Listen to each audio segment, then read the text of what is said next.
मांगेला सब तैका तैका है सवगिया के लइका मांगेला सब तैका तैका है सवगिया के लइका नाचे तू आइलू बंगाल से नोट धला नायका नायका मांगेला सब तैका तैका है सवगिया के लइका मांगेला सब तैका तैका है सवगिया के लइका नाचे तू आइलू बंगाल से नोट धला है नायका नायका मांगेला सब तैका तैका है सवगिया के लइका मांगेला सब तैका तैका है सवगिया के लइका mix by Aditya recording studio Tetariya मांगेला सब तैका तैका है सवगिया के लइका सवगिया के लइका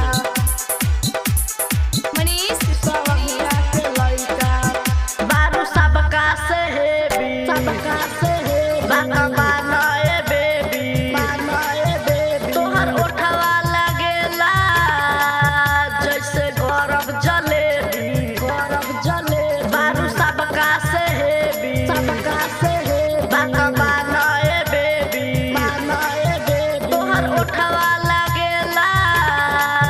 जैसे गरम जलेबी मना करत बारू काहे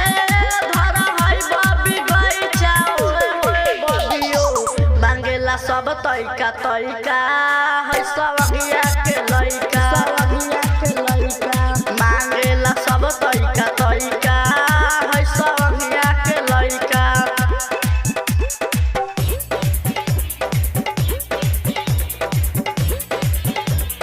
मांगेला सब तैका तैका है सवगिया के लइका मनीष सवगिया के लइका समस्तीपुर कलू देखी कलेटर तू त लागेलू डेंजर राइटर साजन कहे बबी चढ़न रेंजर कलू देखी कलेटर तू त लागेलू डेंजर राइटर कुंदन कहे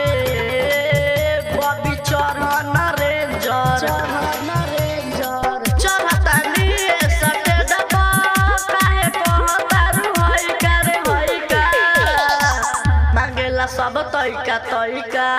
हई यादो जी के लइका